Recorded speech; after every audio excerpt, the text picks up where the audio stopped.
Line 13A, line 5A, line 11D. I'm imagining some of you are asking, well, how many of these lines are there and why are they so important? Well, today I'd like to talk to you about that. And who knows, maybe by the end of this video, you'll learn that your dog belongs to a certain DDR gene pool or that he may not be DDR much at all. There is a reason why, if you check the pedigrees of DDR German Shepherds of the past, you'll find that some or perhaps most of the popular dogs were line bred on other popular dogs of even older days. And by popular, I mainly mean dogs that were known for having good temperament and conformation and for producing good offspring. And by a good offspring, I mean healthy dogs with a good balance of health, temperament, and looks.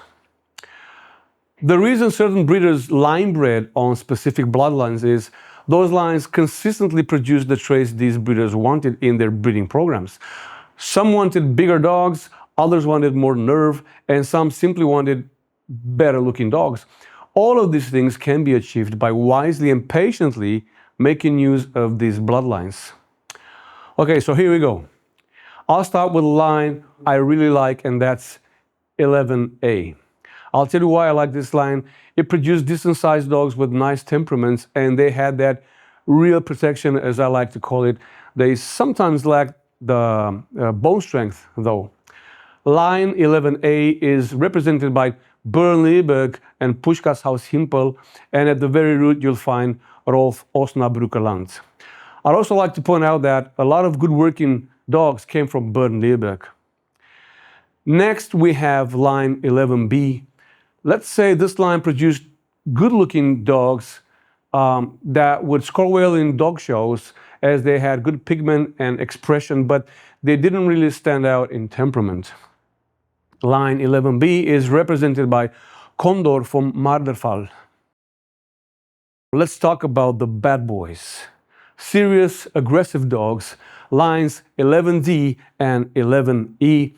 Some of my own dogs were line bred on representatives of these lines, and believe me, you will find the dogs I'm about to mention in many pedigrees of good working dogs. And just saying these names makes me want to travel back in time.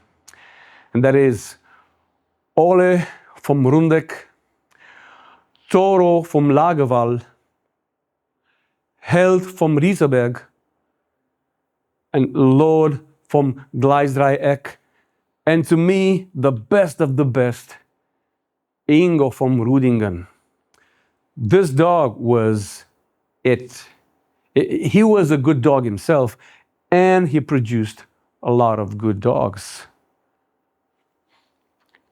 I just gave you the names of giants of the DDR gene pool. And I do want to add that you'll find a lot of these dogs in the pedigrees of good old school Czech dogs. Contrary to what many believe, the nice working and good looking Czech dogs of the past were largely built on DDR dogs. Trust me, you will almost certainly find Held vom Rieseberg behind many of them. Now, line 12, if you like big, nice looking dogs with large, powerful heads, then you can find all of that in this line. The disadvantage could be found in temperament. These dogs were often more stubborn and lacked some of the traits the modern West-thinking breeder was looking for. Sadly, only those who were thinking deeply and wisely about long-term breeding tended to make use of these dogs. Unfortunately, many dogs from this line also suffered from hip dysplasia, HD as they call it. Want to know if your dog comes from such lines?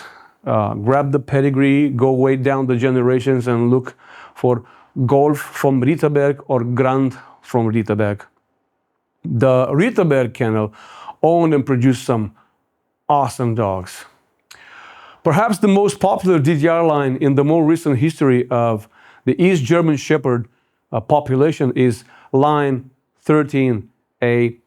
That is also the line you'll find is still around today, and the reason breeders focused on it was it produced better working dogs.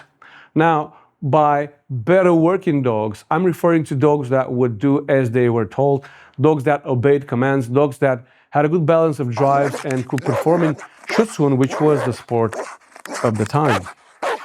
But there is a but when talking about this line. Line 13A also produced faulty teeth and soft ears. And in more recent years, I personally came to learn that a lot of soft temperament and bloat came through this line as well. Those were my personal reasons for not using line 13A in my own breeding program. Line 13A is heavily represented through Alf vom Königssee. So if you see Alf in your dog's pedigree, or if your dog's grandparents were line bred on this dog, chances are you've got a good amount of line 13A in your dog.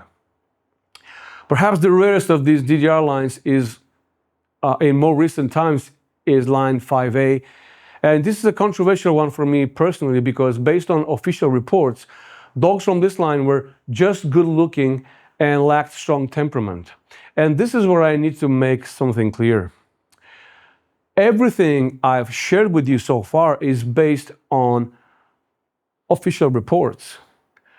But again, there is a but here as well. I can't help but believe these reports were influenced by the subjective opinions of the people writing them. The new modern mentality had surely found its way in by then. And as I've said before, good, tough dogs were becoming a less desired type. So while these official reports stated certain things, there were also the few people, the men and women who actually trained, worked, handled, or judged these dogs, and their personal feedback would sometimes contradict those reports. Such is the case with line 5A. This line is heavily represented by the Don of all DDR dogs, the handsome Don from Rolandsteich. I've had the privilege of being around dogs produced through frozen semen breedings that were 3-5 on Don, and that privilege has continued into my life through the generosity of John Latore, who blessed me with Jesse and Jaro from Ostschutz. Those of you who liked and appreciated Conan or Tito, they were ambassadors of Don. Did I stir some things up in your mind? Are you curious to find out the genealogy of your DDR dog? I trust this video will help, and I hope it gives you an even greater appreciation for the beauty and history of the DDR German Shepherd.